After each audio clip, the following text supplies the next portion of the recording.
오늘은 말씀의 제목을 신봉사와 효녀 심청 이렇게 잡았습니다. 그래서 성도님들이 조금 오늘 편하게 말씀을 들으셨으면 좋겠다. 그래서 이런 전래 동화와 같은 제목을 잡았습니다. 신봉사와 효녀 심청. 그러니까 바로 이 효녀 심청 얘기로 오늘 말씀을 시작합니다. 심청전 다 아시죠? 저 옛날 황주 도화동이라는데 심학규라는 분이 살았습니다. 이분이 볼 수 없는 봉사였어요. 맹인이었습니다.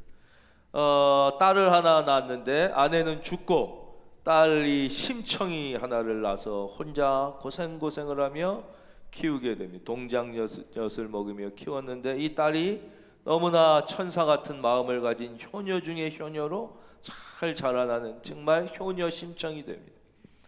근데 이 효녀 심청의 아버지인 신봉사의 마음에는 딱 한 가지 소원이 있었는데 그 소원은 무엇이냐?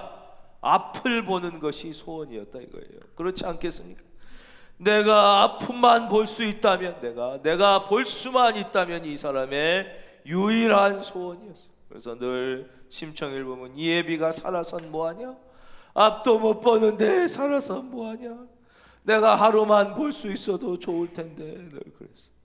효녀 심청의 마음속에는 내 사랑하는 아버지 눈만 띄워드릴 수 있으면 내가 모든 것을 할 수 있을 텐데 그 길이 없어요. 방법이 없어서 늘 그럴 때마다 마음이 아프고 눈물을 흘렸지만 어떤 길이 없었어요.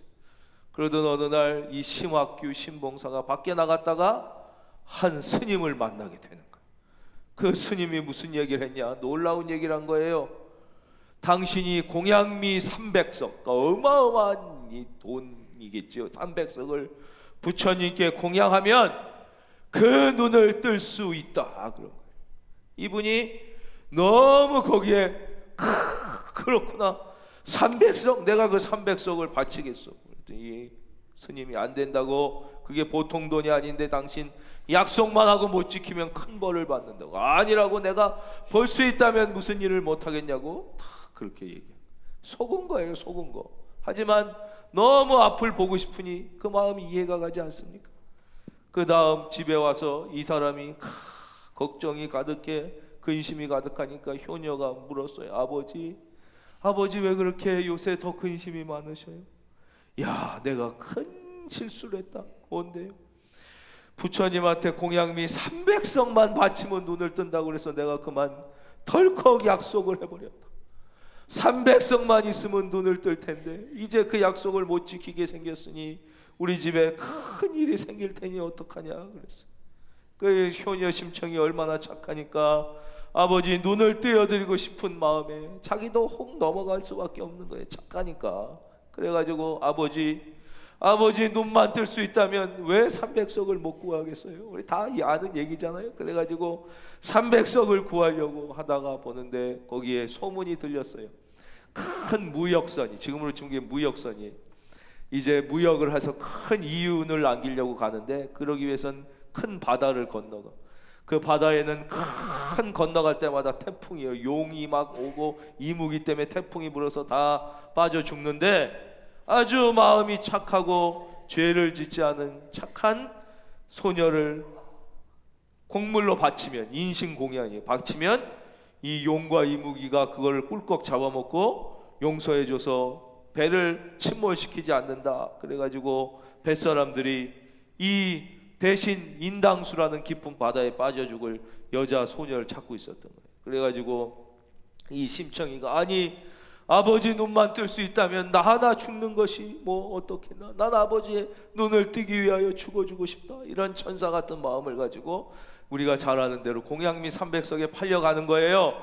이제 300석을 받고 이 그뿐만 아니라 보너스도 막 거기서 주기로 했어요. 왜 막 다 주기로 하고 공양미 300석에 팔려갑니다. 드디어 배를 타고 바다 깊은 곳에 가서 인당수에 이르니까 막 진짜 막 태풍이 치고 바다가 막 용솟음 치고 막 이러니까 얼마나 무섭겠어요. 다 무서워 벌벌 떠는데 이 어린 소녀가 걔도 더 무서웠겠지만 아버지 눈을 떠드리고 싶은 마음에 이제 야, 여 빨리 뛰어라. 너 죽어야지 우리가 산다. 막 이러니까 치마를 탁 뒤집어 쓰고, 그 참 무섭지, 얼마나 무섭겠어요.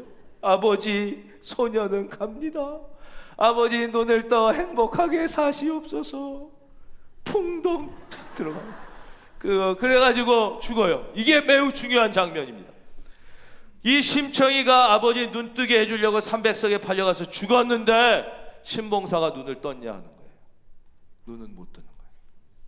소녀는, 딸은 죽었지만 신봉사는 그대로 장님. 그대로 장님이잖아요. 그거 다 읽어보셨잖아요. 눈이 안 뜨여져. 그대로 장님, 그대로 장님. 이제 딸마저 없으니까 장님으로 살 수가 없어서 있는데, 마침 뺑덕어멈이라는 여자가, 아이고 이거 보니까 뭐 앞도 못 보는데 돈 좀 생겼네, 이거 가만히 내가 꼬셔가지고 다 이게 뺏어 먹어야겠다. 그래갖고 신봉사를 꼬셔서 후실로 들어간 다음에 돈을 다 빼돌리고 자긴 딴 남자 만나가고, 신봉사는 거지가 돼서 길거리를 헤매는 제일 비참한 인생이 되었다는 거예요. 앞도 못 보고 딸은 죽고 자기는 거지가 돼서 비참해진 거예요. 그 심청이는 인당수에 빠져 죽었는데, 그 바닷속에 계시던 용왕님이, 이거 다 지어낸 얘기예요. 앞에부터 이거 진짜 또 용왕님 있다, 뭐 부처님 있다를 생각하면 얘기가 다 지어낸 거잖아요. 우리에게 교훈을 주기 위하여, 그쵸? 선조들의 지혜가 뭐예요? 지어낸 얘기라는 거예요. 예. 풍덩 빠져 죽는데, 아니 쟤 죽지 않을 애가 여기 왜 왔냐? 그러니까 거북이랑 막 이렇게 보고를 하잖아요. 용왕님 원래 이렇게 착한 애인데 아버지 눈 띄워주려고 속아서 그 넘어가가지고 공양미 300석에 팔려서 여기 죽었습니다. 그랬더니 용왕님이, 저런 애가 죽어서는 안 된다. 저런 애를 살려줘야겠다. 다시 세상에 보내라. 그래서 연꽃에 태우잖아. 연꽃에 탁 태워가지고 이제 다시 바다 위로 올려줘요. 그 심청이가 딱 나왔는데 너무 이 얼굴도 천사 같고 마음도 고와 보이는 애가 갑자기 연꽃에서 떠오르니까 나라에 큰일이 나가지고 임금님께 보고를 했어요. 이게 웬일인지 한 여자가 연꽃에 떠올랐습니다.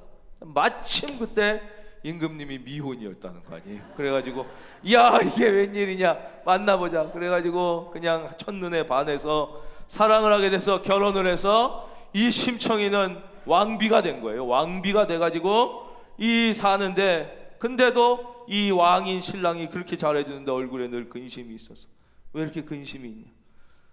임금님, 사실 소첩은 이러이러한 신봉사 우리 아버지의 딸이었는데 아버지가 눈을 뜨고 싶어 해서 그만 속여서 공양미 300석에 팔려서 이렇게 죽었습니다. 그 다음 아버지가 어떻게 됐는지 알 수 없으니 참 아버지를 생각할 때마다 마음에 근심이 있습니다.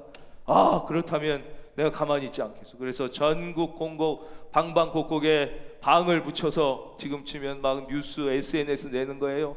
모든 이 조선 팔도의 맹인들은 다 모이시오. 여러분을 위하여 일주일간 잔치를 베풀겠소. 그래서 그 얘기를 듣고 밥도 못 먹고 다 뺏기고 거지되어 비참하게 떠들던 심학규가 그 얘기를 듣고 이제 이 지팡이로 두드려 결국 왕궁을 찾아옵니다. 심청이는 그 문 앞에서 아버지를 기다리는데 아버지를 만날 수가, 찾질 뭐냐, 아버지가 너무 비참한 거지가 돼서 알아볼 수가 없는 거예요. 완전히 거지가 돼서 있는데 결국 아버지를 찾죠. 아버지를 찾고, 아버지 그러니까, 아니 누구십니까? 제가 아버지 딸 청입니다. 그럴 리가 없어요. 제 딸은 저 때문에 저 인당수에 불쌍하게 죽고 저만 속아서 거지가 되고 이렇게 됐는데, 맞아요 아버지, 제가 청이에요. 이래서 용왕님이 날 살려줘가지고 이제 쭉 얘기가 되는 거 아니에요? 그러면서 그때 신봉사가, 이게 이제 핵심이에요. 두 번째 핵심. 이 얘기를 들으려고 우리가 심청전을 읽는 거예요. 내가 내 눈 뜨려고 딸을 죽였다. 내 눈 뜨고 싶은 욕심에 이 나보다 소중한 딸의 생명을 죽였으니 내가 앞 못 보고 거지돼 쫓겨난 게 당연하지 않냐? 이것은 내 잘못이다. 내가 천하보다 귀한 내 딸 생명 죽여 내 눈 뜨려고 했으니 내가 이렇게 거지되고 쫓겨난 건 내 탓이다. 그러나 이제 마지막으로 내 딸이 잘 됐으니 내 딸 얼굴 한 번만 보고 죽으면 좀, 아버지, 청아, 네 얼굴 보고 싶다. 뻥! 눈이 떠져서 박수를 치실 거면 다 치시는 게 좋아요. 그래서 그 소설에 보면 이 아버지가 나중에 부원군인가 이렇게 높이 이 직함을 받고 딸과 함께 오래오래 행복하게 잘 살았다는 얘기가 심청전입니다. 예. 즉 앞을 못 보니까 소원은 당연히 앞을 보고 싶겠지만 그래도 더 중요한 건 생명이라는 거죠. 딸의 생명이 중요한 것이. 바로 성경이 우리에게 말씀하시는 진리와 너무나 가깝습니다. 우리가 이 땅을 살면서 소원이 있습니다. 그 소원을 이해 못하는 게 아닙니다. 마음에 다 품은 소원이 있고 바람이 있습니다. 그러나 그것은 언제 이루어지느냐? 그 소원과 바람을 위하여 살 때 이루어지는 게 아니라는 거예요. 진짜 중요한 것이 무엇이냐? 생명. 예수님께서는 이 땅에 영원히 죽을 수밖에 없는 죽을 수밖에 없는 생명, 지옥에 갈 수밖에 없는 생명을 살리기 위하여 이 땅에 오신 줄로 믿습니다. 그리고 교회에 우리에게 그 사명을 맡기시는 거예요. 그래서 우리가 이 땅을 살 때 어떻게 사는 게 잘 사는 길이냐? 내가 당장 내 눈앞에 하고 싶은 것 귀한 것이 있지만 더 귀한 게 뭐예요? 생명을 살리는 길, 예수 그리스도의 복음과 십자가로 말미암아 영원히 죽을 수밖에 없는 그 생명을 살리는 일. 너희는 먼저 그의 나라와 그의 일을 구하라. 그리하면 이 모든 것을 너희에게 더 하시리라. 다 행복하게 사시길 원하시죠? 제가 한번 물어보겠습니다. 행복하길 원하시는 분은 아멘. 우리 중에 행복하지 않길 원하는 분은 없어요. 그 행복은 언제 오느냐? 그러니까 신봉사가 눈뜨기를 원하듯이 행복을 원할 때 행복이 오는 것이 아니라 행복은 주어지는 거라는 거예요. 더 귀한 가치, 우리에게 주신 생명 구원의 복음을 위하여 우리가 살 때 내가 가난하던 부하던 건강하던 몸이 좀 약할지라도 진짜 행복, 진짜 기쁨이 저와 여러분과 가정과 자녀 위에 임하게 될 줄로 믿습니다. 그게 성경의 말씀이에요. 성경의 말씀. 그래서 오늘 심청전 다 아는 얘기를 또 처음부터 또 해드린 거예요. 40절, 너희를 영접하는 자는 나를 영접하는 것이요 나를 영접하는 자는 나를 보내신 이를 영접하는 것이니. 여기서 주님은 어마어마한 말씀을 우리에게 해주세요. 저를 봐주세요. 이 세상에 나만 고생하는 건 아니에요. 고생하지 않는 사람은 없어요. 다 사람은 고생하고 사는 거예요. 문제는 그 고생이 보상이 있는 고생이냐, 의미가 있는 고생이냐. 그럼 그건 고생이 아니라 축복이에요. 그래서 로마서 8장에는 뭐라고 고백하느냐? 현재의 고난은 장차 우리에게 올 영광과 비교할 수가 없다는 거예요. 왜냐? 그게 고생이 보상이 있고 의미가 있고 축복이 있을 땐 고생은 고생이 아니에요.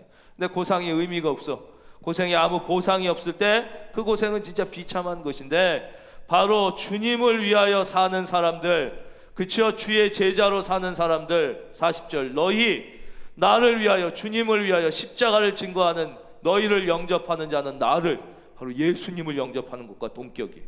나를 영접하는 자, 즉 예수님을 영접하는 자는 나를 보내신 이를 영접하, 하나님을 영접하는 것과 동급이에요. 무슨 뜻이냐?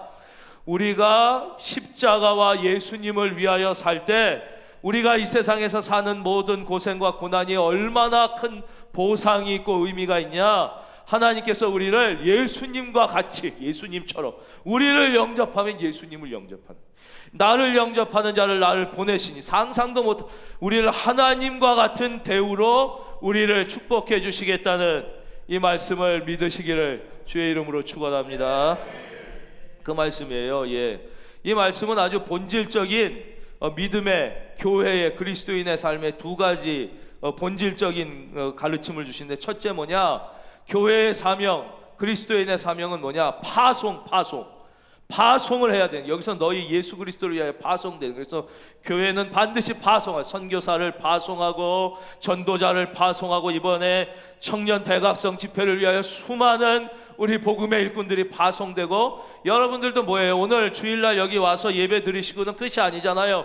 예배를 마치고 일주일 동안 예수의 이름으로 사랑과 복음을 들고 또 가정으로, 학교로, 세상으로, 직장으로 파송을 받는 것입니다. 파송해야 되는 거예요. 파송. 두 번째 영접이에요. 영접.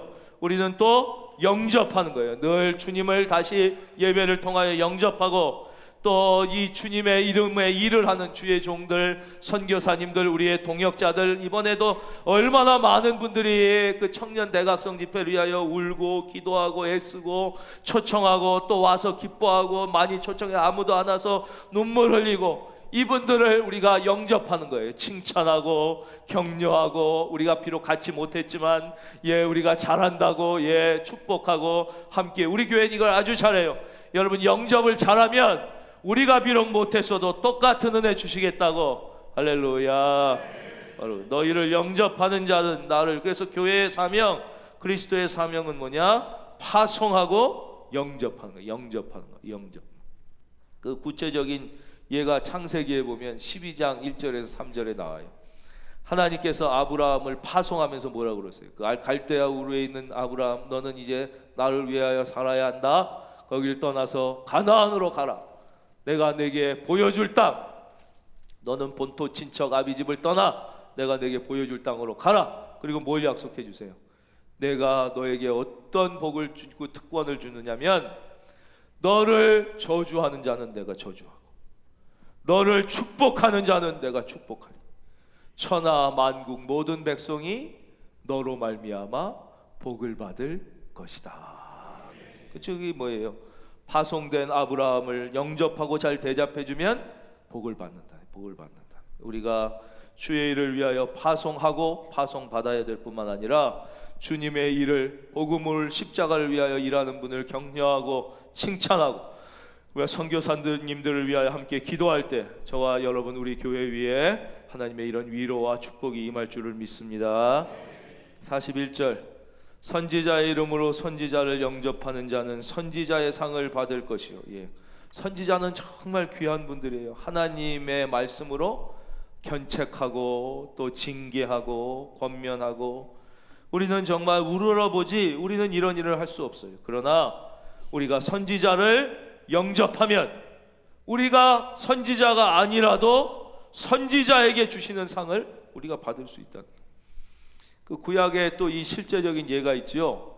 구약 열왕기상 17장 말씀에 보면 8절 이하에 그 엘리야, 위대한 선지자 엘리야가 온 나라에 가뭄을 선포하게 됩니다. 그 아합이란 왕이 너무 악하고 돌이키지 않으니까 하나님의 심판, 회개하지 아니하면 온 나라에 가뭄이 임할 것이다. 온 나라에 가뭄이 임한 거예요. 엘리야를 하나님이 까마귀를 보내서 고기를 주시고 물을 주시고 먹이시다가, 이제는 이 가뭄이 길어질 것이다. 너는 저 사르밧 내가 지시할 집으로 가서 거기서 공개를 받으면서 가뭄이 끝날 때를 기다려라.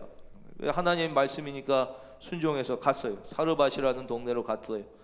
그러니까 이제 속으로 생각했겠죠. 하나님이 여긴 좀 살만하니까 보내셨나. 아니에요. 가보니까 거기도 가뭄이 들어가지고 먹을 게 없고 다 비참한 거예요. 근데 왜 일로 보내셨지? 여기 과부가 좀 어떻게 먹고 살만한 집인가? 그 지시하신 과부 집으로 갔더니 너무너무 제일 가난한 집이에요. 정말 먹을 게 없어 굶어 죽기 직전의 집에. 엘리야가 왜 나를 이런 데 보내셨나 했지만, 하나님 말씀이라 이제 어쩔 수 없이 갔어요. 가서 뭐라 그래요?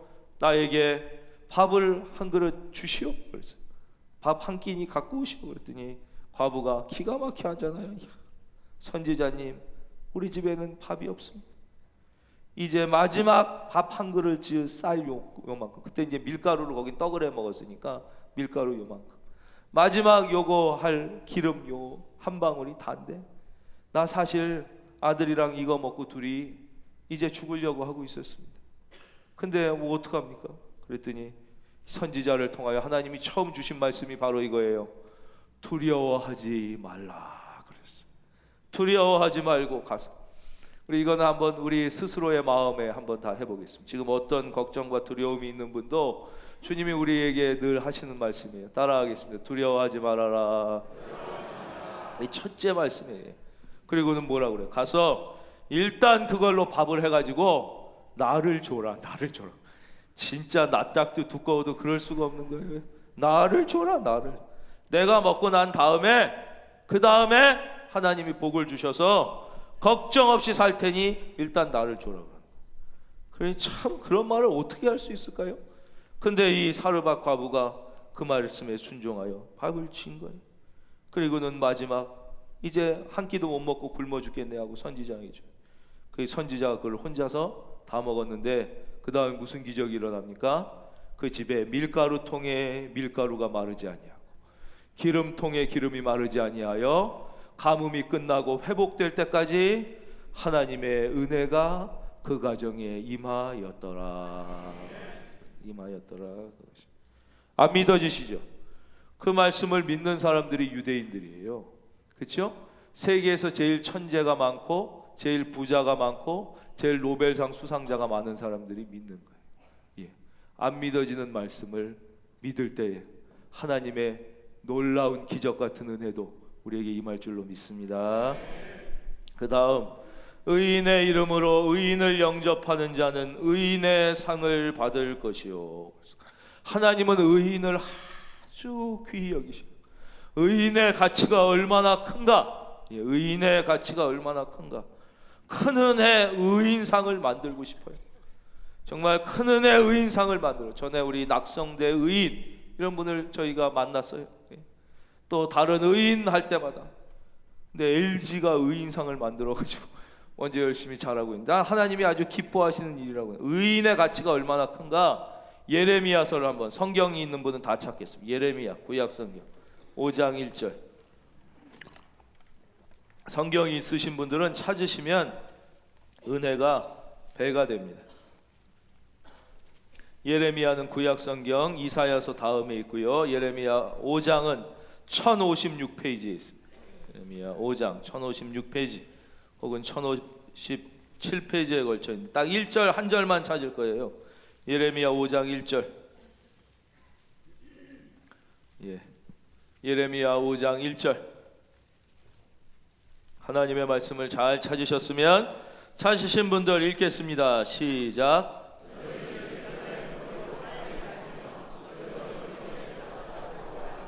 너희가 만일 정의를 행하며 진리를 구하는 자를 한 사람이라도 찾으면 내가 이 성읍을 용서하리라. 아멘. 하나님의 의인을 얼마나 소중히 여기시느냐. 의인 한 사람의 가치가 그 당시 예루살렘의 모든 죄를 상쇄하고도 남을 만큼 같은 말.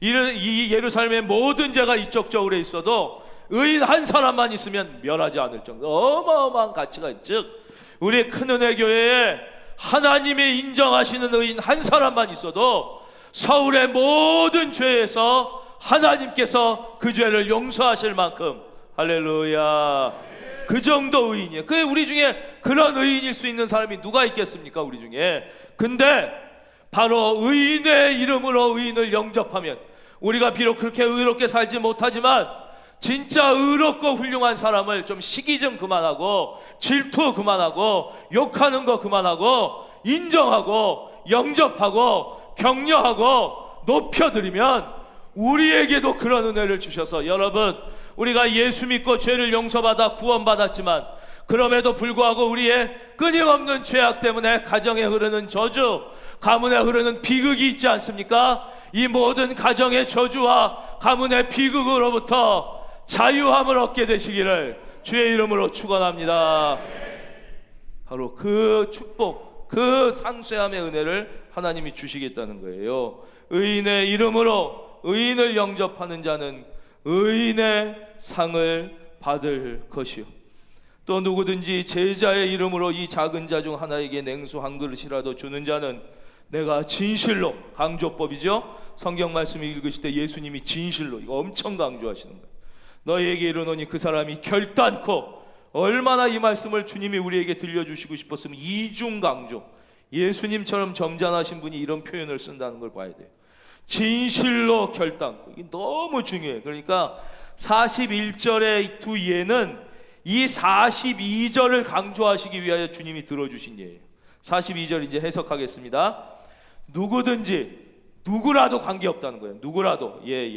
오늘 예수 처음 믿은 사람이나 3대 믿은 사람이나 100살이나 1살이나 배운 사람 못 배운 사람, 가진 사람 못 가진 사람, 남자 여자 아무 관계없는 누구든지 제자의 이름으로 내가 예수 믿는 사람이니까, 내가 그리스도인이니까 라는 마음 이름으로 이 작은 자 중 하나에게, 주님의 일을 하는 사람 중에 제일 작은 사람 하나에게 냉수 한 그릇, 삼다수 한 병, 이게 얼마예요? 800원, 1000원. 큰 돈이 아니라는 거예요. 800원, 삼다수 한 병만 줘도 내가 진실로 그 사람이 결단코 상을 잃지 않을 것을 너에게 약속하고 보장한다. 두 번째, 누구든지 제자의 이름으로, 이건 똑같아요. 누구라도 우리가 예수 믿잖아요. 오늘 결단했어도 내가 예수님 믿는 사람이 그 마음으로 이 작은 자, 여기서는 이 작은 자는 꼭 제자 중에 작은 자가 아니라 그리스도인이든 그리스도인이 아니든 작은 자, 약한 자, 연약한 자, 우리 주변에 있는 연약한 자에게, 왜?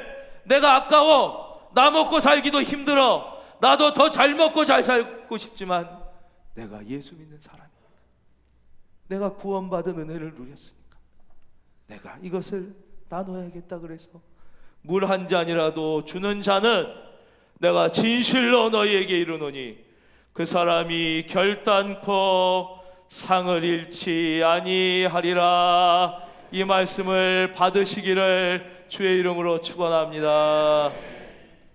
말씀 마치겠습니다. 2019년 전 세계에서 음식물 쓰레기 배출량 1, 2위를 다투는 대한민국. 너무나 먹을 게 넘쳐나고 영양 과잉이라 남녀노소 다이어트가 최대 관심사가 된 이 나라에서 사람이 굶주림 끝에 굶어 죽었다는 기사가 신문에 실렸을 때 사실 이해가 되지 않았습니다. 이게 있을 수 있는 일인가?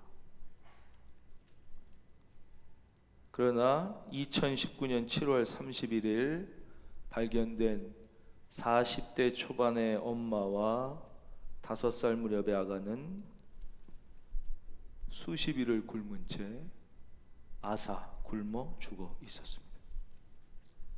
어떻게 2019년 대한민국 서울에서 이런 일이 일어날 수 있었을까? 이 굶어 죽은 분이 살던 아파트에 먹을 수 있는 거란 고춧가루 딱 한 줌이 남아 있었다고 합니다. 이분은 바로 탈북한 탈북민이었습니다.